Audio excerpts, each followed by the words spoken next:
Bismillah ar-Rahman ar-Rahim. Professor, Chairman, dear colleagues, first of all, I'd like to thank the organizing committee for giving me the opportunity to share in this prestigious meeting. In this presentation, I am going to give some common ethical violations of scientific writing and publishing. After a short introduction, I will give insights into the ethics of authorship, peer review, editors, journals, and publisher. Then I will give some case scenarios from local journals, and then some case scenarios from the international publications. And before the conclusion, I will discuss the role of institutions. In the past 4 decades, the number of articles retracted because of fraud had tremendously increased up to 10-folds because of the increasing pressure to publish in journals of high impact factors. The problem is increasing not only in developing, but also in developed countries. Academic fraud will deliver wrong information to clinicians who may do harm to their patients. Academic institutions and publishers of scientific materials should do all the necessary actions to fight against fraud in medicine. These are the most famous organizations of publishing ethics, the most important of which is the CUP, which is the Committee of Publishing Ethics. Authors, institutions, editors, reviewers, and publishers all together should fight against fraud in medicine. For the ethics of authorship, authors listed on an article must meet all the following criteria: made a significant contribution to the work reported, have drafted or written or substantially revised or critically reviewed the article, have agreed on the journal to which the article will be submitted, reviewed and agreed on all the versions of the article, and agreed to take the responsibility. These are the most common ethical problems of the authors, including authorship misconduct, unethical methodology, problems related to reporting of data, and the problems related to writing of the manuscript. We have 3 authorship misconducts: gift authorship, guest authorship, and ghost authorship. We call it 3 Gs. Gift authorship is to add the name of an author without any attribution as a gift, often in return for a similar favor. Guest authorship is to add the name of a famous author without any contribution to make the list of authors more impressive. Ghost authorship is that one of the authors who actually contributed in the work deletes his name on purpose to hide a conflict of interest, for example, working in a pharmaceutical company producing the drug under research. If you want to include a person who doesn't meet all the criteria of authorship, you consider the acknowledgement. Another ethical violation of the authors is unethical methodology, like presence of conflict of interest, missing consent from patient to participate, missing consent to publish sensitive data, and missing declarations of research ethics. Another common problem of ethics of the authors is problems related to recording of data. These include fabrication, falsification, and massaging of data. This will be discussed later, and p-hacking and p-harking. P-hacking means that the author uses a wrong way of a statistical analysis to obtain a significant p-value. Harking of data means that you're hypothesizing after results drawn. You present an already existing hypothesis as if it is your own result of your own work. Then problems related to writing of the manuscript, including plagiarism, hypocrisy, pretentious writing, and forgery. This will be discussed later, and the paper mill. Paper mill means that the doctors who have no experience in scientific writing give the data of their research to a company, to a shady company that produces the scientific article in return of money. Then the ethics of peer review. The most common ethical problems of peer reviewers are the bias and citation manipulation or stacking of references. Bias means that the reviewer may be biased against or with the manuscript for unscientific reason. Citation manipulation or stacking of references means that the reviewer may ask the authors to add some references which may not be of great benefit to improve the impact factor of the journal or increase the number of his own citations. Then the ethics of editors. A decision-making editor should give unbiased consideration to each manuscript submitted and judge each on its own merits without regard to race, religion, nationality, sex, gender, seniority, or institutional affiliation of the authors. There should be no set barriers to submission or publication other than the quality of the work itself. The most common ethical violations of editors include unethical handling of articles, decision bias, and citation manipulation.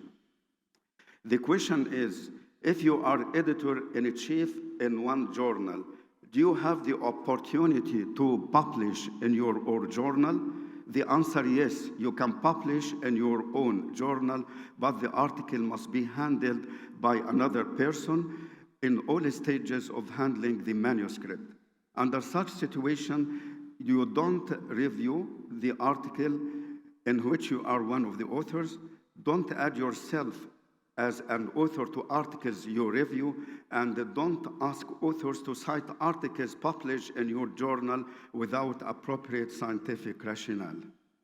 Editors should never engage in any behavior that implicitly or explicitly makes citing their journal or their own published articles in other journals as a prerequisite for acceptance. Then the ethics of journals and publishers. These are the most common ethical problems of journals and publishers, including journal impact factor shopping, cartels of journal, lack of consent to publish identifiable or sensitive data, and the breaches of copyright. Journal impact factor shopping means that trying to increase the impact factor of the journal by asking authors and reviewers to add irrelevant references published in the same journal. Cartels of journal means that two or more journals do a deal with each other to recommend adding references between them. Editor of Journal A recommend adding references of Journal B, and the editor of Journal B recommend adding references of Journal A. Then I'm going to give some case scenarios from local journals. The first case scenario is a presentation of an example of forgery or hoax. In this article, the author stated that the material was carried out between October 2005 to December 2007. But if you look at the date of publication, it was published in January 2007. That's to say, it is published 11 months before finishing of the data. Another example of forgery is magnification of the results. For example, you do 5 cases and then you multiply it by 10, so you publish 50 instead of 5 cases. Then fabrication, falsification, and massaging of data.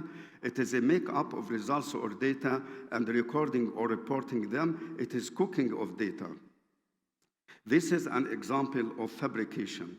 Here, the number of cases is 236, and the mean operative time is 54.1. And here, the number of cases is 187, and it has the same mean operative time, 54.1. So it is not possible that you have 2 different numbers and having the same mean and the same decimal. Another example here, the number of cases is 31, and it has in mean operative time is 55.9. And here the number of cases is 80, and it has the same mean operative time, 55.9. So again, it is not possible to have 2 different numbers having the same mean with the same decimal. Then hypocrisy. This article is entitled Experience with Impacted Upper Urethral Stones, Should We Abandon Using Semi-Rigid Ureteroscope and Pneumatic Lithoclass? So this means that this article is a pure article of urology, and in spite of that, the authors put acknowledgement to the president of the university, who was a professor of agriculture. Then, pretentious writing, the author said, I am the greatest, I am the one, I am the only. This is the most important and the most prestigious paper all over the world. Then on ethical methodology, this is an example of an ethical methodology. 20 testicular biopsy specimens were obtained from adolescents aged between 15 to 19 years affected by idiopathic varicocele, in addition to 2 normal testicular biopsy specimens taken from hydrocele patients and used as control group. Then insensibility. This article is entitled Computed Tomography Scanning Reconstructed Reformatted Imaging for Multiple Renal Stones Detection. So this is a pure article of radiology, and in spite of that, it is published by one author from the Department of Urology. He didn't add any name of the colleagues from the Department of Radiology, so you have to consider the efforts of others. Then plagiarism, it is the use of someone else's thoughts, words, or ideas as one's own without clear attribution to the source. There are so many types of plagiarism. The first is plagiarism of ideas. This is using another person's ideas, process, or results without giving appropriate credit. This is an example of plagiarism of ideas. This technique was published by myself in 1995 and 1996 in the Golden Journal, the Urology Journal, in 2 experimental studies, and then applied in human and published in the British Journal of Urology in 1998. And 1 year later, this technique was published by another author in a local journal without giving any credit to my name in the section of references, and publish it as if it is his own technique. Then plagiarism of text. This is using the exact words of others or with few changes without acknowledging the source. To the left side is the original version, and to the right side is a plagiarized version. We have one complete page, similar page, verbatim page, having the same start and the same ending. Then the signs of misconduct is presence of syntax or grammatical error in both the original and plagiarized version. In the original version of this article, the authors stated urinary stream. There is a missing R letter. They want to say urinary stream. And in the plagiarized version, the authors used the same spelling mistake twice, urinary stream twice, instead of urinary stream. Another sign of misconduct is to find perfect English in several paragraphs, and then suddenly you find a sudden dramatic drop in the technique of mechanics of writing. This means that all the perfect English paragraphs were all plagiarized, and the only paragraph written by this author is the bad one. Then some types of self-plagiarism. The first is practice of text recycling, which is using one's own text in several different papers. To the left side is the source, and to the right side is the plagiarized version. Both versions belong to the same author. We have one complete page having the same start and the same ending. Then duplicate publication of papers that are identical or the same in hypothesis, results, and conclusion. These are examples of duplicate publication. Then salami publication. This is the division of data into the largest number of manuscripts. These are examples of salami publication. Then imalas. Imalas, it is not an English word. It is the word salami written from right to left. So from right to left, it is eye. So from right to left, it is salami. From left to right, it is MLS. This means that you publish 20 cases today and 25 cases tomorrow, including the first 20. So in year 2000, you publish 40 cases. In 2002, you publish 60. In 2004, you publish 80.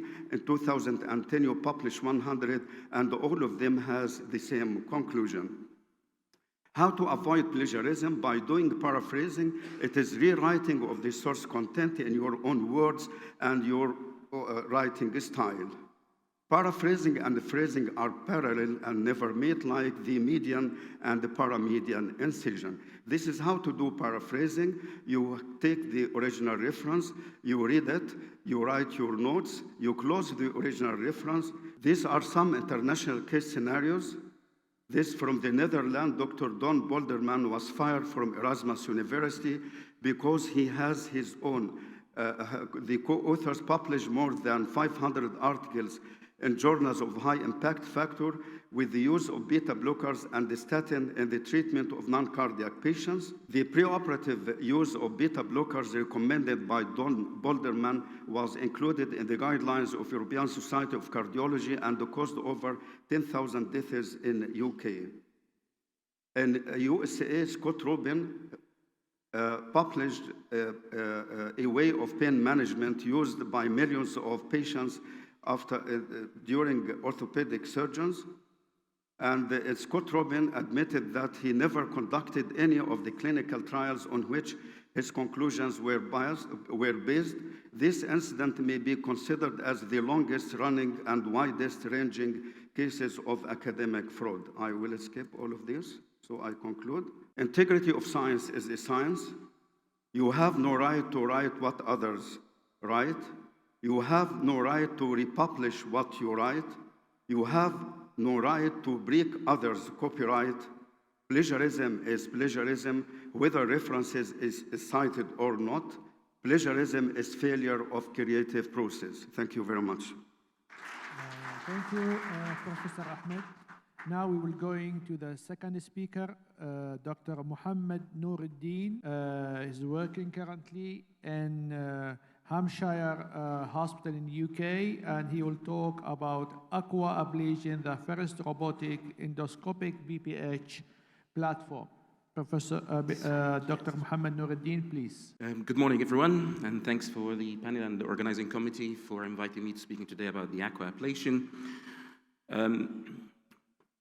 In the beginning, I just need to declare that I don't have any disclosures related to this topic, and in the next 10 minutes, I will try to cover these topics. I'll speak initially about the bladder outlet obstructive surgery's principles. Then I'll speak about the aqua ablation technology and how did it evolve through that. Then I'll speak about the procedure skills and steps, the outcomes, and I'll review some of our local center data. When you speak about the bladder outlet obstructive surgery, I usually see it as a long, mysterious story that we didn't reach its end till now.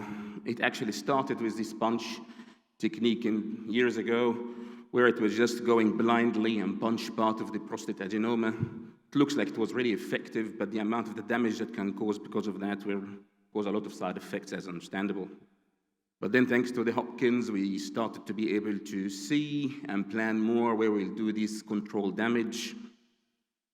And with the invention of the resectoscopes, we started to have some irrigation fluid in and out, and this helped it more in the visualization and the planning of our techniques.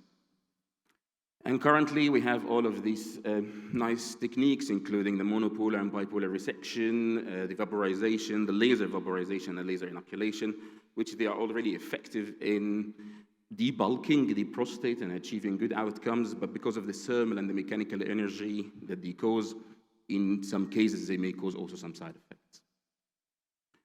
So we have here to discuss the balance with the patient, that if we have an obstructing adenoma and we use the proper debulking technique, in most of the cases, we'll get a really good flow outcomes, but in few cases, we'll have some side effects. And this is established, like this is what I call the dark side of this procedure. Like most of the BPH procedure will have a small risk of incontinence and sexual dysfunction. The systematic review is speaking about the difference between the inoculation and the resection in the form of the retrograde ejaculation. It does show that one of them is top of each other, but it still could happen.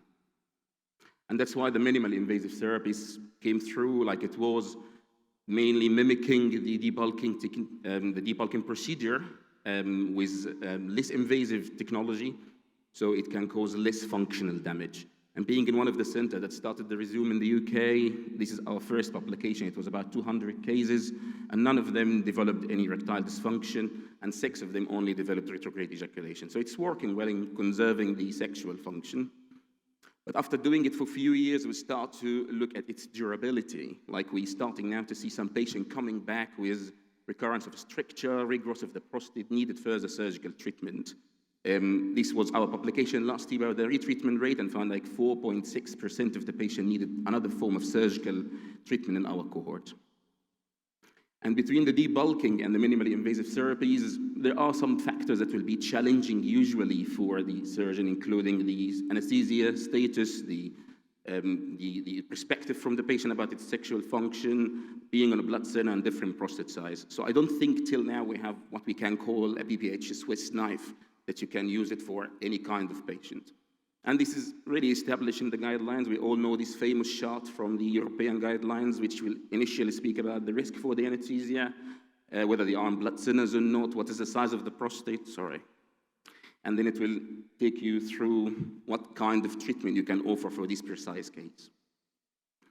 So my question here, can the aquablation be the game changer in this question? In order to know that, we need to know how does it work. So it mainly relies on what we call the water jet technology. We found that the water jet in the air will cause like uncontrolled cutting damage.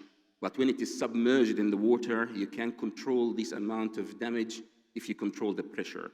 And the more the pressure, the more effect you can get.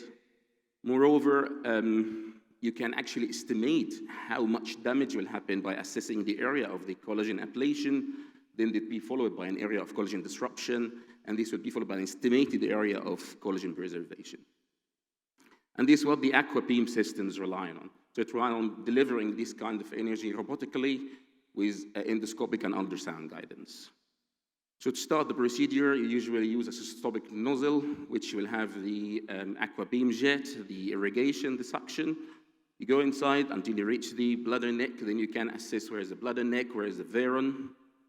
Then when you shift for the transverse images of the ultrasound, you can precisely estimate how big is this adenoma, how far lateral you would like to go before you reach the capsule, and also to how much deep you need to go to complete the ablation.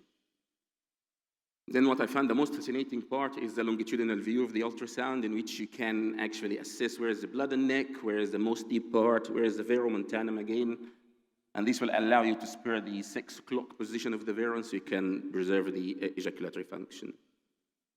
Once you plan all of that, you start to execute the treatment using the robotic arm, and it follows exactly the line that you have drawn for it, and with full control. Like you can increase the energy, you can decrease the energy if it is needed, if it's not effective at any time.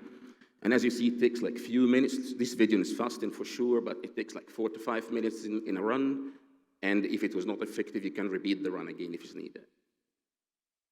And this is satisfying part when you look at the ultrasound and you see this nice channel that came out at the end with the urine effluxing out of it and the irrigation fluids. Then the challenging part from my point of view is the hemostasis. Some people will just like to go put a catheter and cause some traction on the bladder neck. And in some cases it will stop it. Personally, I usually go with the resectoscope and try to remove part of the fluffy tissue near the bladder neck and start to cause some hemostasis. I don't go through all the fossa, but I just go to the bladder neck, and usually this achieves a really good hemostasis. What is the outcome for that? There are some randomized controlled trials that came for the aquablation. So the Water 1 trial, it came in 2018. It was double-blinded RCT between the TURP and the aquablation. It involved 183 patients. Average size prostate was 50 to 80 cubic centimeter. And the outcome was to look at the IPSS score at 6 months' time. Really comparable to the TURP IPSS scores, and with better functional outcomes with similar complication rate. Then a few years after that, it came the Water 2 trial, which was mainly to look at the efficacy of the aquablation for the bigger prostate sizes. So it included 81 patients with prostate size from 80 to 100 cubic centimeter. and it was looking at the IPSS Q-max and the retreatment rate in 3 years' time. It did show that there's a significant improvement in the IPSS and the Q-max, and 6% of the patient need another treatment, 3% of them need a surgical treatment after 3 years. And one of the really good systematic review about the aquablation was this one, which involved 116 papers published. After some filtering, they dropped to 16. And it did show that the average procedure time, for example, is 30 minutes, this including the planning and the hemostasis. The actual ablation time was average of 4 minutes. Drop in the hemoglobin was 2 grams, and it was really minimal complication and really good functional outcomes. And I understand they are recruiting now for Water 3, which will be randomizing between aquablation and inoculation techniques for the bigger prostate sizes. Will be really interesting, so these results. Locally in Basingstoke, we have managed to perform till now 21 patients. We have 1-year follow-up data. Average age was 68 years old, and the prostate size was 82 in average. We have 10 points drop in the IPSS after 1-year follow-up. Really good improvement in the Qmax from 9 in average to 13.5. Really low complication rate, like we have 2 UTIs, 1 bleeding, 1 bladder perforation, which was managed conservatively, alhamdulillah. So low complication rate. From my perspective, pros and cons, what I like in this procedure, like you can actually do any size you would like. Learning curve is not difficult. Once you get a really good knowledge about how to use the software and the machine, you will be good in it. And the operative time is really short in comparison to the other when we speak about big prostate size. The drawback is the initial cost. You have to really convince your manager to be able to get the machine. The follow-up duration is not long yet. Comparison is only with the TURP, but hopefully in the next few years we'll see more comparison with other standard techniques. And I don't like using the resectoscope at the end because hemostasis, so hopefully in the future we'll have better way to do that. My take-home message is that aquablation is effective as a TURP, better in the functional outcomes, less operative time. I have a question mark on the hemostasis, and I'm waiting for the future innovation for that. And thank you so much. Thanks, Dr. Noureddin. We'll keep the question for the end of the session. The next topic will be presented by Dr. Amr Amara. It will be about whether it is a good time to take BPH surgery away from theater, especially with the expanded minimal invasive surgery portfolio for BPH. Dr. Amr Amara is a urology consultant at both Noor Hampshire Hospital and Fernley Park Hospital. Thank you very much for the presentation, and thank you for inviting me today.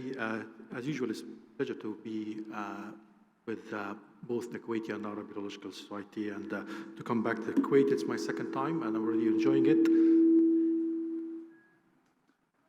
So this is, obviously, aquablation is perfect technique, and it looks like it's doing very well and reaching. And thank you, a very good talk from Mr. Noureddin. However, I think it's definitely this is not one of the minimally invasive treatment that can go out of the theater yet, but hopefully in the future. But I'm going to talk about other technologies that can be actually done under local or with a minimal sedation, and maybe this is what lots of patients now are interested in, to come out from there.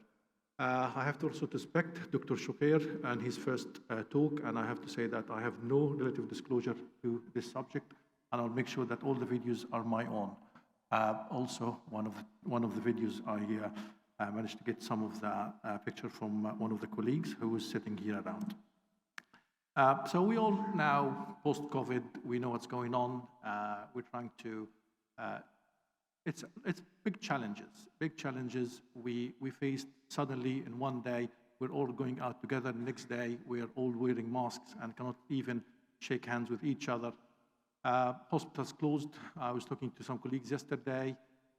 They couldn't do emergency cases, patient dying in front of them. They couldn't take them to theaters or hospital. And this is created a new kind of atmosphere and culture in medicine and between patients as well. In the past, all the patients like to go in the hospital, be pampered, be seen, be looked after. Now they're really all avoiding this and trying to go out and go have office procedure, not even touch the hospital, go near it. So it's a complete change in the culture. And obviously, there is a high demand now on the health system everywhere. And this was, again, result of COVID, because there is 2 years of almost no elective activities, and lots of patients are just waiting for operation. And we kind of trying to help this and find how can we help this more. So in general, there is a lot of benefits for the day surgery. It's a shorter inpatient stay, usually what we call it less than 24-hour stay, preferably 4 or 5 hours. Definitely this, and with reduced risk, with no hospital stay, no overnight stay, you reduce the acquired infection, the DVT, all of these things. Reduced waiting list, you can short procedure in, out of the hospital, and you move more and more in getting patients in and out. Hospital costs are definitely less when you avoid anesthetic machines with all the equipment behind it, and definitely decrease demand on the inpatient bed and enhance the recovery, and more advantage of this day surgery concept. But does all the minimally invasive treatment for BPH fit this kind of criteria? Possibly, a lot of them, not all of them. But there is targets there for BPH minimally invasive treatment that we need to look after and make sure that it is what will get us the concept of minimally invasive treatment. Is it home same day procedure? Or is it non-cutting procedure, no blood loss, or is it a local anesthetic procedure? And I think this is kind of a key factor, local anesthetic procedure. This is very important, and I think this is what we need to concentrate on this talk today. But what is more important, that it combine all of this, and at the same time, it reach the patient satisfaction. So patient satisfaction is very important. It's not only about reaching our point of view that we need to get patient in and out. We really need to make things adapting the patient criteria, like his symptoms, his prostate criteria, prostate shape, and all these are putting all this together. We can decide if this is a fit patient for a local anesthetic procedure, if he's going to tolerate it or not, and is going to come with a reasonable outcome. We all know that the main players now in the minimally invasive treatment market are Resume and NeuroLeft. Some people will agree with me, and some people may say, no, we don't think that this is still fitting all the points and ticking all the boxes, but definitely they are strongly proving their efficacy, especially on the Resume side. And I have to say that the retreatment rate is definitely less than the NeuroLeft, but there is other player in the market. We heard about the aquablation, which is coming again strongly into the market. There is the iTint. We've done our first case, a very, very tempting technique, but it's not good for everyone. And also, we all know about the prostate artery embolization, which a lot of interventional radiologists are advocating. And I'm sure that everyone here have a story or some kind of story about the prostate artery embolization that may give us a lot of negative impact, but it still have to be considered one of these minimally invasive treatment that can be done easily outside of theaters. There is new things coming in. I know that maybe a few of you have started using the Optilium for urethral stricture, but again, it started to find its way into the prostate enlargement category as well. And there is an early publications now that is showing a very good efficacy of this technique. And I think it's also one of the things that can fit the bill for out-of-theater procedure for prostate. We're having today with us Dr. Schellen, and I think he has his talk after me, and he's going to tell us more about the core therm. But this is one of the technologies that probably we knew in the past, but it's coming again in a new phase, and I will leave this to be explained more by Dr. Schellen. There's other things happening there, like the butterfly, the Zinflow. This is the old things of the similar to the prosthetic stents. Not sure if this is going to be something that we will be excited about, because we had bad memories in the past about it and it had lots of troubles. But we will look for the results in the future. But again, these are other things that can be used outside of the theater, and I'm sure that some of the patient will be suitable for these technologies, especially the patient that we cannot give them any other alternatives. So it's very important to choose, to know how to choose and which technique is better for the patient, and if it's actually a true day case. We had lots of discussion about the TRP, that it can be a day case, but can you actually do a TRP as a day case? I still doubt this. Polyp, the same. Green light, possible, of course, that can be done a green case, but not out of theater. Still need to have anesthetics. So, but the minimally invasive, all of them almost can be done outside of theater. Prostate size is important, conformation of the prostate, the bleeding risk, and anesthetic risk, of course. And if we go to the urolift, for example, and we probably, a lot of us have tried this technique now, and we know it's kind of a squeezing of the tissues, and it does work, but the problem is the recurrence rate or the need for actually further treatment. But on the positive side, it's the only technique that have, or almost the only technique that have a zero risk on ejaculation. Lots of evidence happening now with good evidence coming with the uroleft, and the AAU guidelines now is confirming that yes, it is a technique that we can use. And if we look how approachable this for the out of theater concept, then we can see that most of the cases actually can be done under sedation or local only. There is no need for the catheter for most of these patients, and definitely they all go home the same day. And it's a disposable, so you don't need to invest in a lot of equipment. It's just a disposable thing. So that's make it also fitting the bill. And it's a good match for day case out of theater procedures. The next thing is, of course, the resume. And I think that a lot of us now are using the resume, easy few minutes technique. Again, can be done under local. The evidence is supporting it strongly now. And the evidence is going beyond or expanding the indication for resume, going even for the larger gland, not too large, but again, for extra benefit for the patient. Publications are rising. It was 140, now 175, and we're looking at a very soon a randomized control study to give us even more confidence in using this technique. Again, it does fit the bill, so most cases can be done under sedation or local, and I have to say that in our center, almost 50% of the cases have been done under local. The TWOX can be, or the trial cath can be done in the community. And definitely it's the same day, so none of them need to stay unless very rarely. Again, it's a used only disposable kind of equipment, so it's very easy to adopt in the office. So it is another good match for the out-of-theater procedures. The same applies to prostate artery embolization. There's no doubt that this is obviously an out of hospital even procedure, not only out of theaters. And the evidence is growing strongly there. The outcome, controversial. I know that the publication is more than I thought there is, but there is plenty of publication done by the radiology team. And this, I think, Dr. Shukir would agree with me, that urologists should be only partially contributing to this, and it should be coming into the radiology journals only. Again, it does fit the bill. Most of the cases can be done under sedation or local. No need for catheter in most of the cases, unless the patient is already catheterized. Definitely home the same day, and you can do it in the interventional suite, or this is where it's done. It's a good match, and I think another procedure that win for an out-of patient. The same apply for the iTind, by the way, but still early studies, so we really cannot comment a lot on the iTind, but it looks it's promising, especially for the patient who have a small obstructive prostate with high bladder neck. So it doesn't work for everyone. So we have to be careful about the patient choice. A reasonable amount of reasonable evidence, but not yet there. But from the concept of day surgery, it is a day surgery procedure and can be completely done under local or sedation. Some people find it a little bit uncomfy.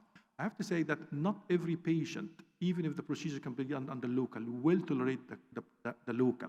And I tend to find it very important that we test these patients by doing a flexible cystoscopy rather than taking them directly. So part of the assessment for BPH can be a flexible cystoscopy. And if you are planning to put the patient into a local anesthetic procedure, I kind of advocate to start first with a flexible cystoscopy so you can test the water, as they say, just to make sure this patient, if he's not tolerating something simple like a flexible cystoscopy, he's unlikely to tolerate a local anesthetic procedure. So you can avoid disappointment for you, for the team, and definitely for the patient. Again, the optilium is another one that can fit the bill, but very, very early study. What are the key success elements for the home day, same day out of theater treatments? Patient safety is number one. Make sure that the patient is not going, safety is not going to be affected. Teamwork, everybody have to have understanding of what's going on. Yes, thank you. And I will move on because this is probably how there is a different techniques to do local anesthetic. And we started now doing the Schilling catheter technique, which is this one. And as you can see, there's a small catheter that goes, a needle comes from the catheter, and we inject it into different locations in different location of the prostate, mainly the 4 quadrants. It's all lidocaine. And once the patient is tolerating this, you know that he will tolerate the procedure easily. You can see that it's balloon-filled, pull back, inject 10, around 7 millimeter on one side, another 3 or 4 millimeter on the second side, which is 7 o'clock, 11 o'clock, 1 o'clock, and 8 o'clock. We're starting to do this in our center. We had 10 cases, very, very promising outcome. One patient only didn't tolerate it at all, and I think this patient would have not tolerated anything in general. But the other patients actually had a pain score of 3 or 4 maximum. This is the standard way of the transperineal injection. We use it more with the Qualis targeted biopsies, but also we can adopt the same thing for the minimally invasive treatment. As you can see that the needle going into the area where the neurovascular bundle is, and enough anesthetic is injected there. And again, the tolerability of the transperineal is questionable. Some patients have managed to tolerate it well, others did not tolerate it that much as a technique itself. And that's why I can say we didn't have any randomized studies yet, but definitely we started to get the feeling that the catheter intraprostatic way of the anesthetic is much more tolerable. I think we are done with most of this talk, and my conclusion is that minimally invasive treatment with reasonably similar effects are the way forward to move into the daycare surgery. All these techniques can work. The Euroleft, resume, I-10, prostate artery embolization, others as well. And it's very important to make sure that the patient is well informed when you're going to have a look at an anesthetic procedure, and he's happy with this, and he's slightly tested. So this is the most important thing. Thank you, and sorry to go over time. Thank you, Dr. Amr, for a very interesting lecture that we have to rush. The next speaker is Dr. Schillen. He's going to give us a talk about core therm. The microwave treatment is finding its way back. Dr. Schillen is a retired consultant urologist from Sweden. He pioneered the Brostland feedback treatment, PLFT, and in 1998, he introduced the transurethral microwave therapy, TUMT, and he has also invented the Schillen catheter for the local treatment. Thank you. Professor Farhat and organizing committee, thank you for inviting me. I will talk about the concept, core-term concept. Microwave treatment is finding its way back. It has been up in Scandinavia all the time, and it has developed over time. So here is a historical outlook. High-energy treatments came along 94, prostatron and urologics in the United States. I invented the intraprostatic temperature monitoring in 97, and we could use 2 biophysical equations, a Penn's heat equation and Henrik's tissue integral, to calculate the intraprostatic blood flow and cell kill in real time. 2002, we had an FDA approval after several high-quality prospective randomized multi-center FDA-controlled studies. And 2003, the Schillen catheter Dr. Amara showed just before was introduced, and 2006, stent, the core-flow soft stent, was introduced as the last part in the concept.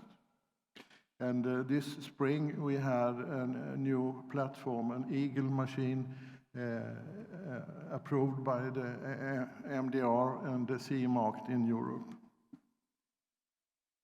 One of the biggest improvements was this antenna, the double helical coil antenna, which in contrast to the old monopolar antenna, they had a long tail of heating down towards the sphincter, but this one is very sharp and demarcation, and there are no risk for heating downwards to the sphincter area. And I have not seen a single incontinent patient after more than 3,000 cases.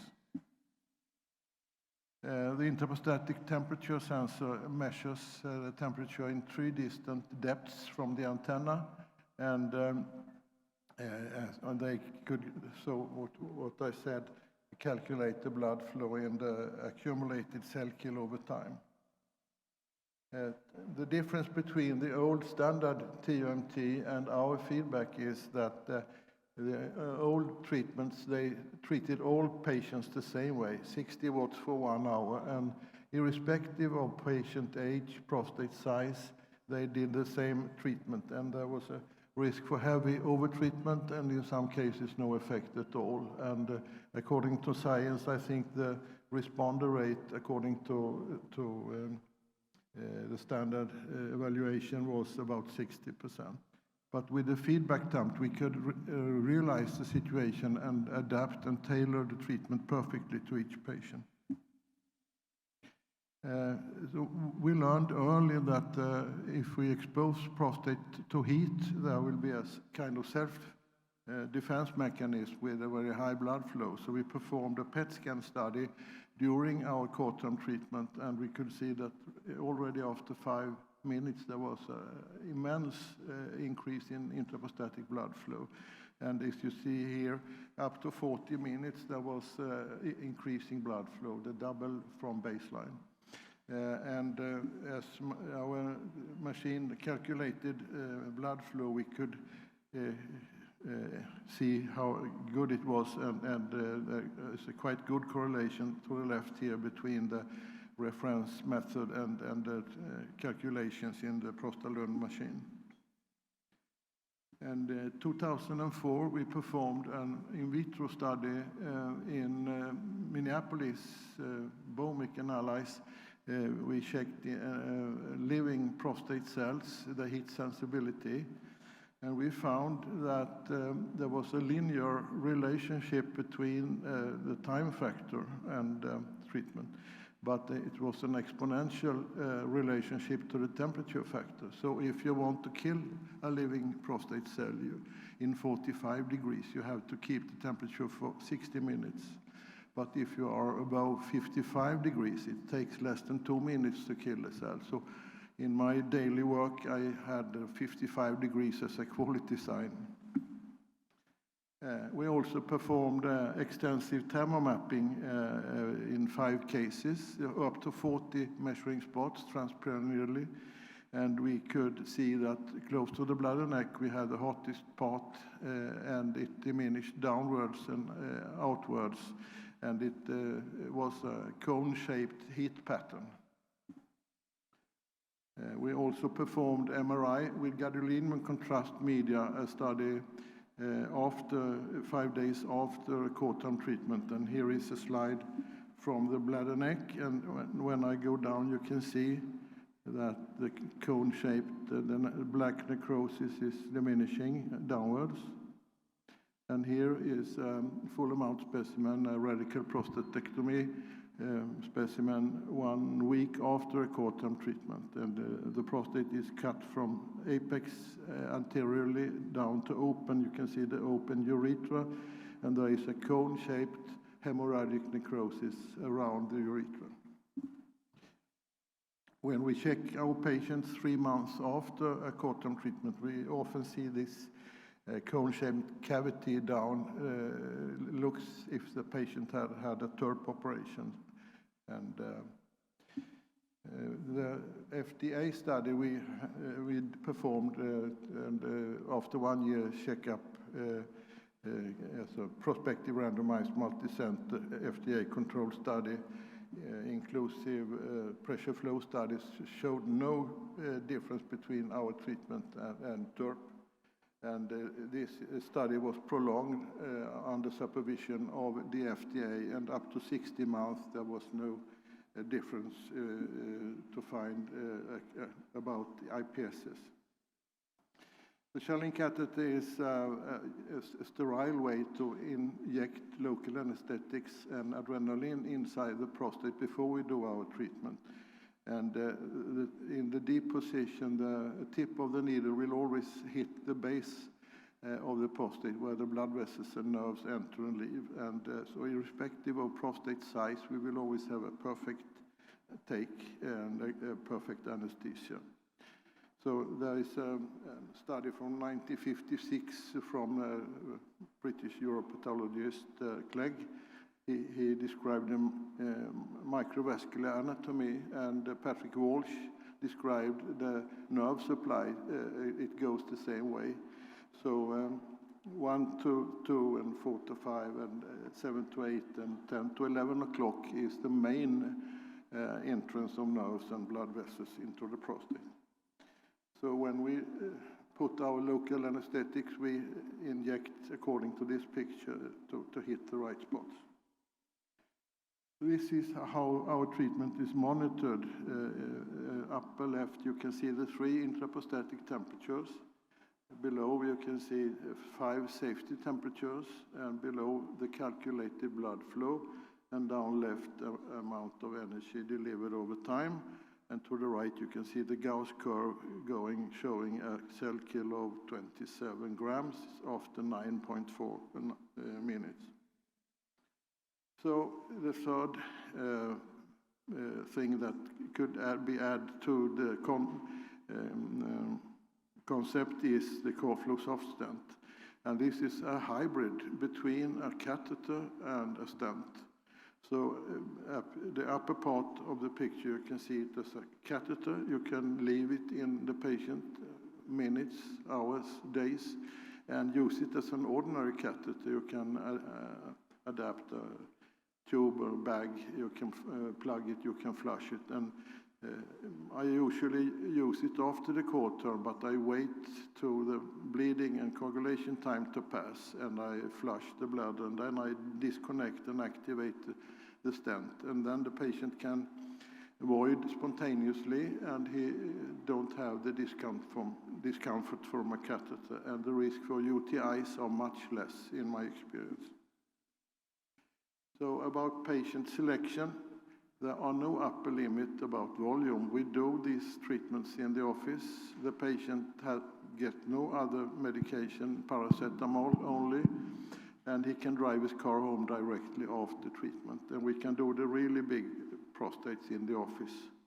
We can treat the high-risk cases with ASA 3 and 4. We can do the treatments with ongoing anticoagulant medication, the warfarin or the NOAC medicines. In fact, the treatment indication is just the same as for surgery. Time, please. Yes? Time. So what we have today is a concept with a newly MDR-approved platform. We have the Schörling catheter for local anesthesia. We have the treatment with the intraprostatic thermal sensor. And we have the post-treatment stent to avoid catheter in the post-treatment period. Thank you. Lecture is a debate. It's going to be laser versus plasma inoculation of the prostate. We have 2 distinguished speakers. One from Egypt, Dr. Ahmed El-Shal. He's from Al-Mansoura University. The second one is Dr. Nawaf Al-Anizi from Kuwait. Please, first we will start with Dr. Ahmed El-Shal. Dr. Ahmed El-Shal, please come to the stage, if you don't mind. Assalamu alaikum. First of all, I would like to thank the Arab Association of Urology for inviting me for this meeting, and the Kuwait Urology Association again to come here and meet with my friends from Kuwait. What's plasma inoculation of the prostate? So the idea here is to inoculate the obstructing adenoma is inoculated in a retrograde fashion using the bipolar energy. And this is followed by morcellation or resection of partially inoculated adenoma. So if you look at the literature, there were many names for such technique or such operation. It's either bipolar inoculation, plasma, bipolar endoscopic inoculation of the prostate, all are the same. So my talk today will try to cover everything about bipolar inoculation. I will go through an updated literature review to trying to cover the tools that we are using to achieve the bipolar inoculation of the prostate and the 6 items that I use to address when I'm talking about any techniques for prostate surgery: efficacy, safety, durability, learning curve, and cost efficacy, and finally, the sexuality. So what are the tools to do a bipolar inoculation of the prostate? You need a bipolar high-frequency generator and detaching instrument. So the detaching instruments are quite variable. So if you look to your left-hand side, we have a modified loop from Olympus with retracting cannula. The regular loop, most of them you can inoculate. However, my favorite two instruments are the bottom electrode from Olympus, which you can use to coagulate, to cut, and to develop the nice plane of inoculation between the prostate adenoma and the surgical capsule. The idea here, we are mimicking what we used to do with laser, which is exactly the same as the concept of open prostatectomy to do inoculation of the prostate from the surgical capsule. The second one is which is called Herman's loop. It's from Carl Schurz. It's a blunt tip instrument. We can use it to cut, to coagulate, and to develop the nice plane of inoculation. So how can we do the inoculation? So we did exactly what we used to do in laser inoculation of the prostate. The idea of transurethral inoculation is that it is relatively tough surgery. If you ask your trainee or your resident to follow you, the main problem is that they are unable to follow every single step because the orientation is missed in the middle of the surgery. So we have a very specific technique that we published over the past 6 years many times, and finally we awarded the best video in the last American Urology Association meeting in bipolar inoculation of the prostate. The idea here is that I'm fixing certain steps. We used to call it pass ABCD. Every single procedure, we do the technique in the same way. We start the procedure by eye, inspection of the prostate anatomy. We're trying to figure out how the prostate looks like. We are searching for the deepest groove at the bladder neck where we have to start by incising the prostate. I use the Herman loop where I have to cut, and once we start to incise, here we started at 5 o'clock position, we start to widen the incision, to convert it from just an incision to a wide working channel, or what we call trough. And we extend this incision distally, going to the area of the verumontanum, till we reach the apical bulge. The more we go distal, the more superficial is our incision. At the apical bulge, we just incise the mucosa to develop exactly where we need to cut the mucosa at the area of the sphincter. And then we start to develop the plane. And we develop the plane bluntly by the beak of the scoop and the beak of the detaching instrument, or the Herman's loop. Here we develop the plane. You can identify the surgical capsule. Here is the prostatic calcification, or what's called prostatic stones, which is a very good landmark for the marking the area between the surgical capsule and prostatic adenoma. And then we flip the scoop. The scoop is 180 degrees flipped up. Now you have your detaching instrument at 12 o'clock position, and now we are doing what's called apicolateral dissection. You are lateral to the adenoma, between it and the surgical capsule. And once you are able to go up above the adenoma, you start to withdraw your scope out, looking for an early apical separation. Here is the trick. You have to separate the adenoma from the sphincter very early.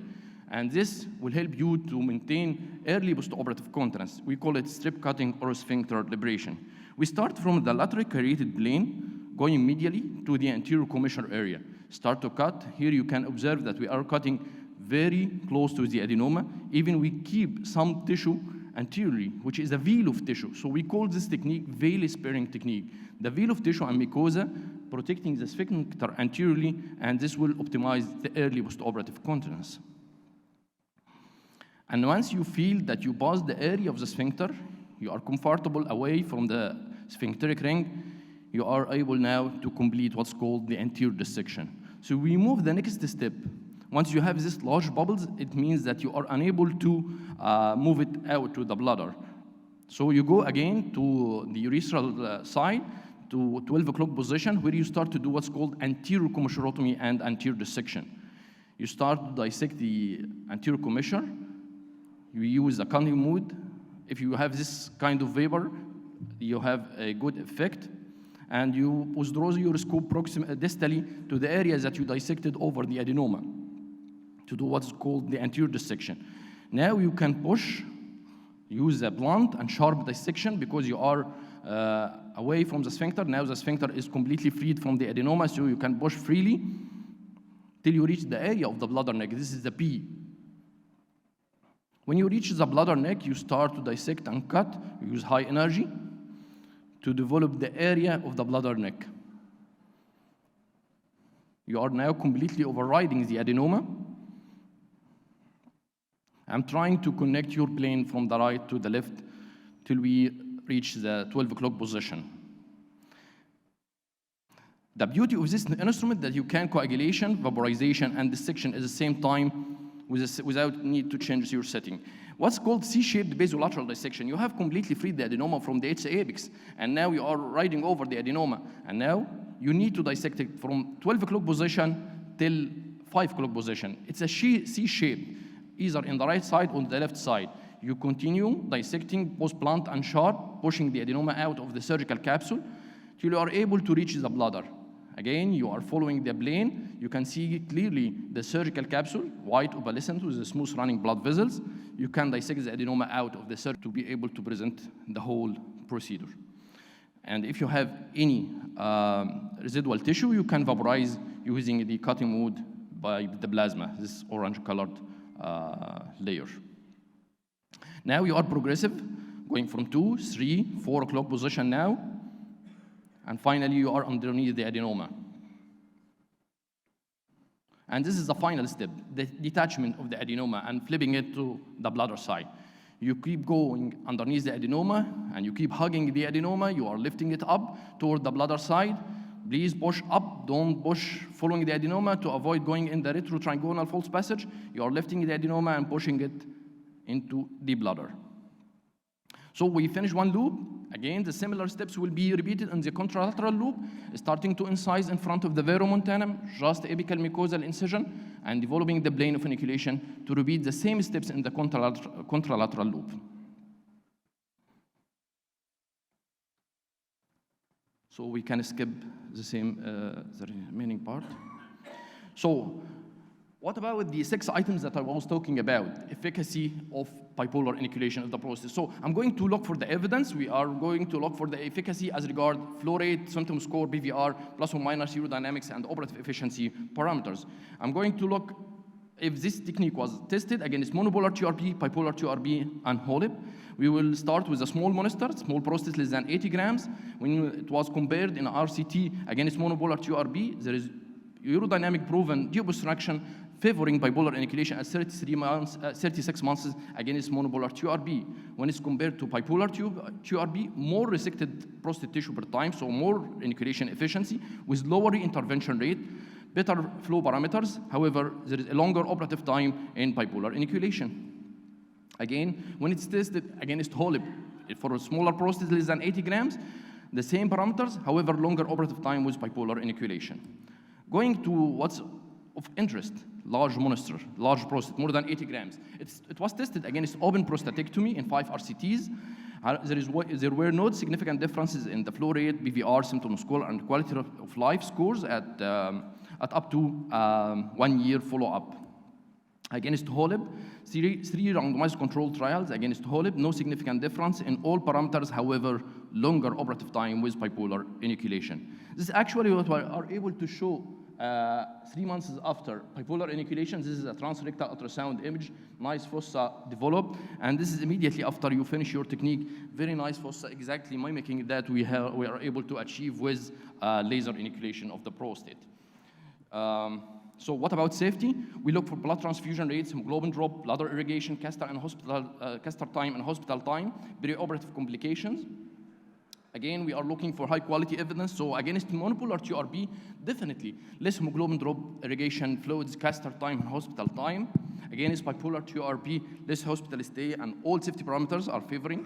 When compared to HOLIP, longer castor time and hospital stay with slightly more risk of blood transfusion, but similar incontinence rates.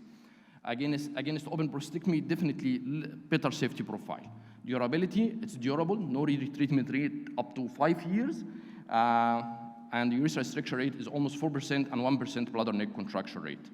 When we are talking about learning curve, one study assessed 600 cases, single surgeon. The plateauing of the learning curve, or what's called inoculation efficiency, is almost 50 cases, which is exactly the same as for laser inoculation of the prostate. Talking about cost efficacy, only 2 studies, one from Egypt, one from China. When you exclude the capital equipment, it is it's more costly than HOLIP. If you included the capital equipment cost, it is cheaper than HOLIP. Sexual function, no impact on the erectile function, and 31% retrograde ejaculation rate, which I doubt. I think it's more, up to 80%. And the guideline recommendations, it's favoring HOLIP in all guidelines. However, the European Urological Association guidelines recommends endoscopic inoculation of the prostate, including bipolar inoculation. When you look to the NICE guidelines, Canadian guidelines, American guidelines, there is no recommendations yet. However, the evidence is still growing day by day. Before I leave, this is my take-home message. So the evidence behind endoscopic inoculation of the prostate is strong. Use the energy at your hand and start to inoculate. And once you inoculate, never go back. The future of endoscopic inoculation of the prostate is exciting, with competing energy sources. Therefore, adoption of structured technique for prostate inoculation optimizes the outcome and abridges learning difficulties, regardless the energy used. And thank you. I'm sorry being late. Thank you, Dr. Ahmed. Now we will go to the next speaker, Dr. Nawaf, please. Dr. Nawaf is a medical consultant urologist, graduated from France, and he's expert in the prostate. Dr. Nawaf, please. Before kickoff, I would like to thank Kuwait Urology Association and Arab Urology Association to give me this chance to speak about the laser inoculation of a prostate. At the same time, I would like to welcome our friends and visitors in Kuwait. And you are so lucky to visit Kuwait in this time of year because, as you see now, the weather is very nice. My lecture will be 10 minutes about the presentation, followed by 10 minutes of 2 videos. I want to put my reflecting view about the gold standard. Many times in my life, I met a lot of urologists. They said, I do TURB because the TURB is the gold standard. I want to stick with the gold standard. In my opinion, this is a failed concept and wrong concept because nowadays we have different variety of treatment with excellent outcome, and I consider it as a platinum standard. As I said 20 years ago, for any patient came with the refractory treatment of BPH, we do for him check cystoscopy. And during the check cystoscopy, we assess the prostate size. If the prostate size of small to medium size, we go for TURB. And if the prostate big size, we change the position for the patient and we do for him open retropubic prostatectomy. Nowadays, the guidelines, the situation is significantly changed, and it's not dependent to the prostate size. We have different options, and we classified our patient to different types and to low and high risk, and even we can offer to our patient to preserve the ejaculation. Let's start with the concept of anatomical endoscopic inoculation of a prostate. I think this is a brilliant concept. The concept is if you remove the whole adenoma endoscopically, you will get the same result of the open prostatectomy with the minimum comorbidity and minimum hospitalization. And the laser, and if you consider the laser is used as just matter of choice. As you know that the laser is the source of light, and this is monochromatic light. And each laser has single wavelength, and if each wavelength has different affinity to water and hemoglobin, and different penetration to tissue. So if you see here that the diode laser have the highest penetration to the tissue, meanwhile, the helium and the thulium laser have quite similar penetration. And here the green light is a little bit more deeper penetration. So that explains that the green light is the most excellent hemostatic laser. Let's move to the helium laser. With the helium laser, we can do vaporization, but it's highly not efficient, not efficient, and we can do resection, and it's slightly useless, and we can do HOLOP.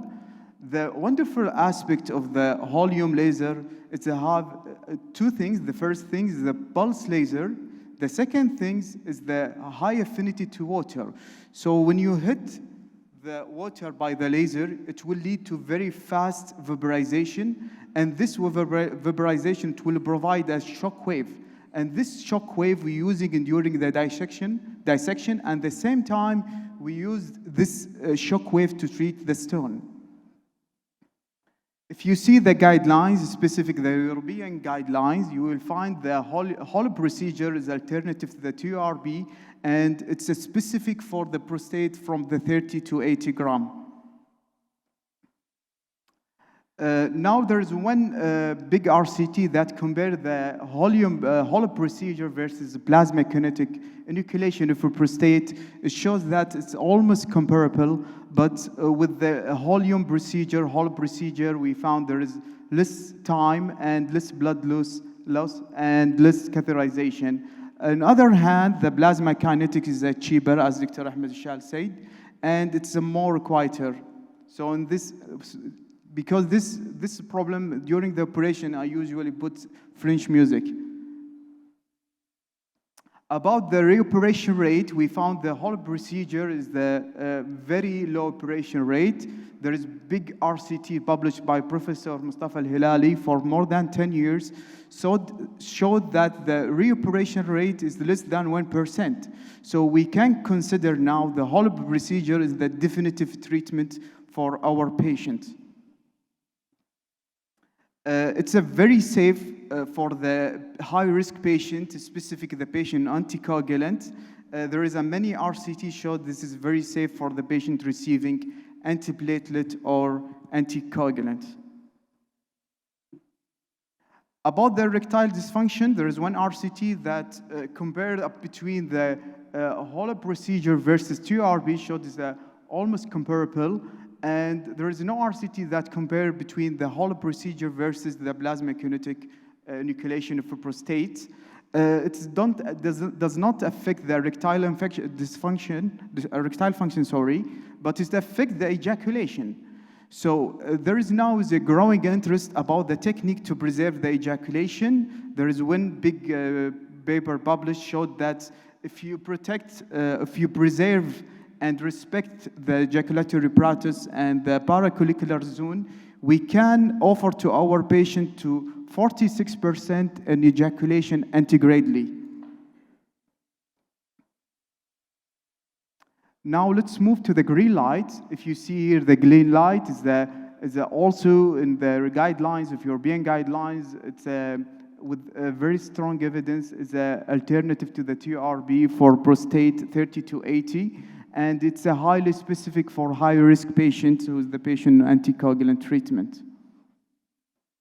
So we have a 3 generation of the green light, but there is a quite delayed in the green light, and there is no development since 2009. So if you see here, there is delayed in development, and the last laser was released is 180 watt. There is a nice paper, it's published by Professor Delatai, showed that the green light inoculation of a prostate, it's comparable to the other lasers and with shorter learning curve. I doubt about this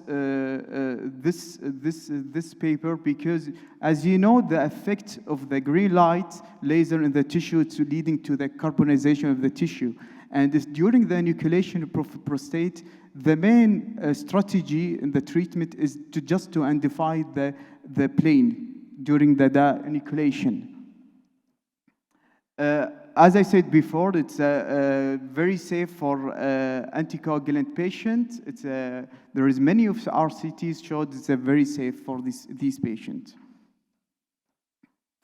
There is a nice RCT compared that vapo inoculation of a prostate by using the green light laser versus the plasma kinetic resection of a prostate, it shows that comparable with the high chance of capsular perforation during the inoculation, and it decreases the transient dysuria post-op.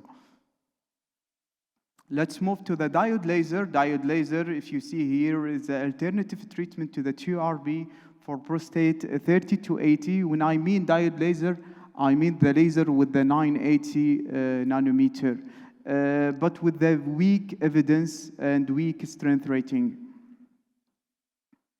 There is a 3 RCT that compare the diode laser 980 versus bipolar inoculation of a prostate, showed there is no difference regarding the clinical outcome.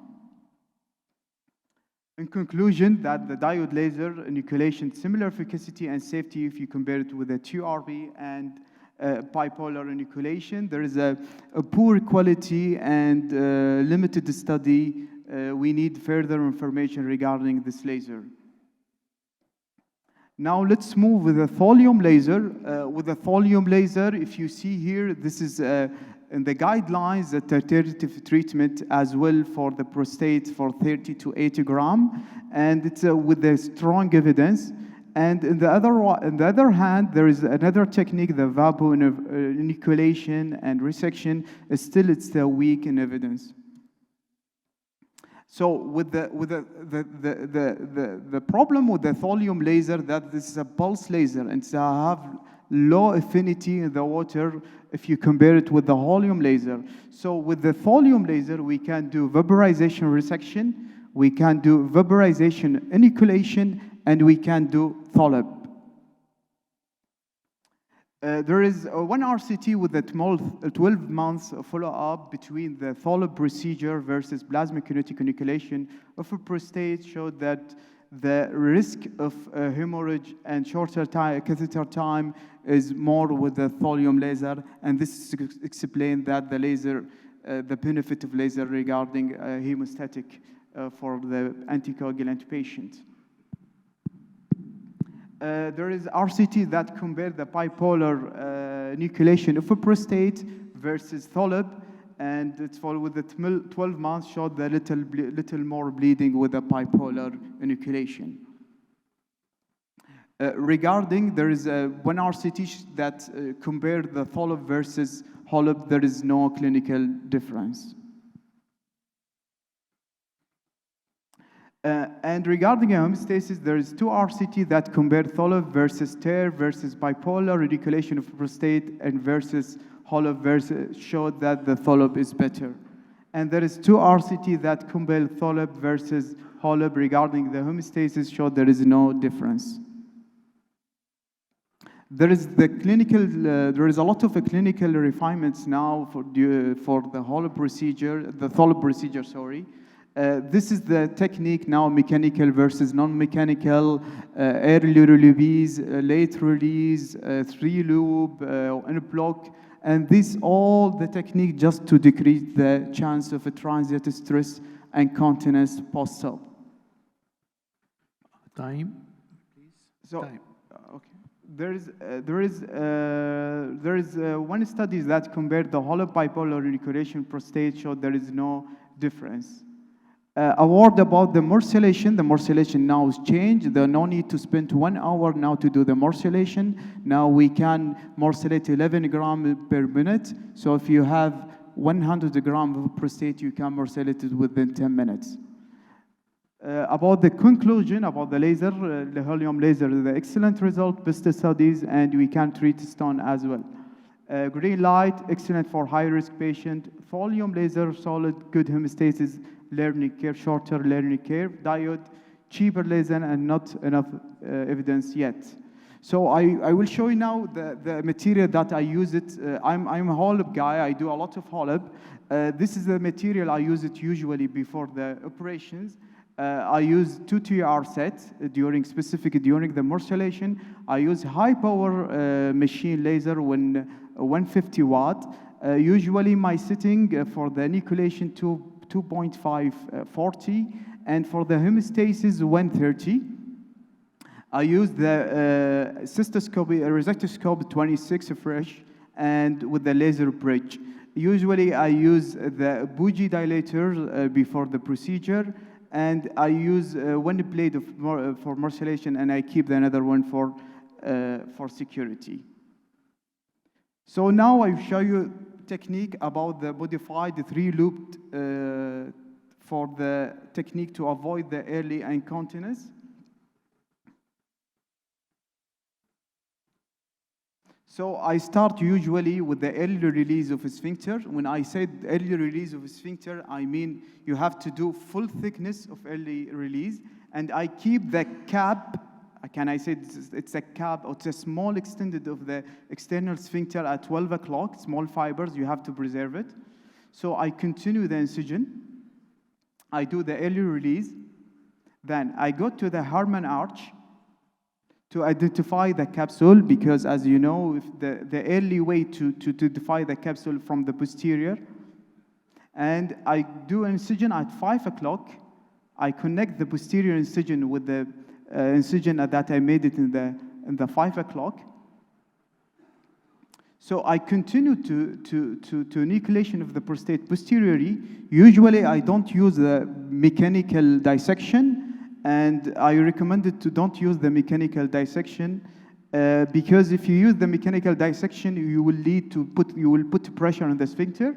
So mainly I use my wrist during the enucleation and avoid the shoulder blunt dissection. So now I connect the posterior laser, okay, with the incision that I made it at the 5 o'clock. So here there is one technique, there is one trick I use it usually. During the enucleation of the median loop, I narrow the angle of the median loop. Okay, the advantage in this trick that there's two things. The first things, you will go away from the ureteric orifice, and during the enucleation of the median loop, you have to stop at the bladder neck. And if you have big median loop, you will not find the median loop. So the trick here to narrow the median loop. So I stop here, I enucleate the median loop. Usually I recommend to do good hemostasis and good determining before to shift to the other loop. So now I continue with the posterior enucleation of the prostate. Here, usually I go back, I check where's the sphincter, and I twist my cystoscope here at 12 o'clock, and I do two incisions. One incision is go to the lateral, to the left loop, and the other incision is go to the left loop, to reaching the lateral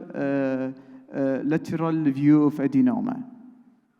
So in this situation now, I connect the three lines, the anterior and lateral and posterior. I call this area the corner area of the prostate.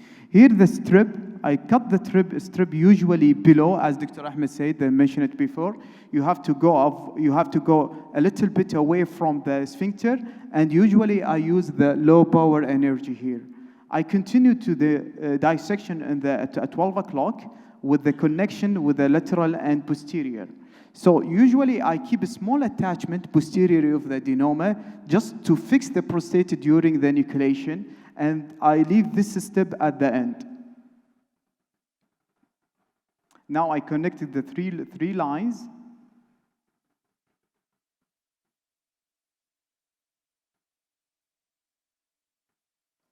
And now I push the adenoma in the bladder. The second video is about the ejaculation sperming technique for the HOLEB. Usually, there is an old and wrong concept that said if you preserve the bladder neck, you will preserve the ejaculation. But many literatures and techniques showed that if you preserve the ejaculatory apparatus and the paracollicular area, this zone, you will decrease the chance of the ejaculation retrograde, this zone, 2 centimeter lateral and 1 centimeter anteriorly. If you preserve this, the paracollicular area may give the patient chance to ejaculate antegradely 40%. So in this technique, we cut the adenoma, and this is very difficult technique. So in this technique, we have to cut between the two adenomas, so we have to go anterior in the adenoma. Usually I do, I can say it briefly, check cystoscopy, and try to avoid the normal and high quality check cystoscopy, because as you know, usually the big prostate is a highly vascularized prostate. There's accidentally finding, there's one stone, we found it during the check cystoscopy, and the trick here, you have to protect your material. So if you found a stone, you have to do very well dusting, and if there's patient underwent an urolift, you have to remove the implant, because this implant and stone, maybe it will provoke your marcelator. So I start usually with the early release. I usually use the early release.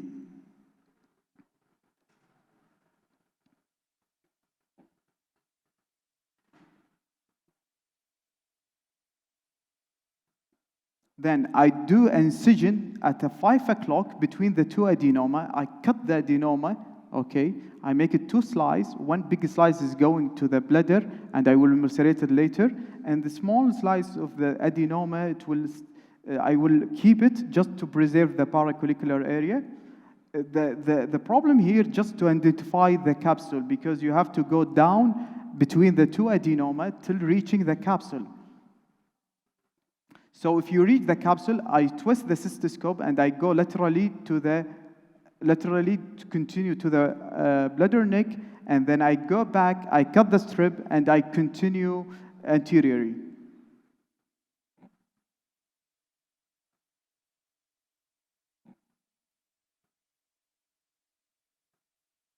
So if you see now, I connect the 3 lines, the part of the adenoma, and with the lateral and anterior line. With this technique, we can preserve the ejaculation to 40 to 50%.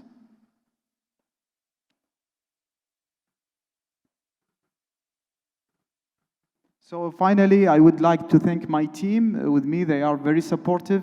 And this is our new hospital, the new Farwania hospital is just opened, and we are happy to receive any patient from anywhere. Thank you.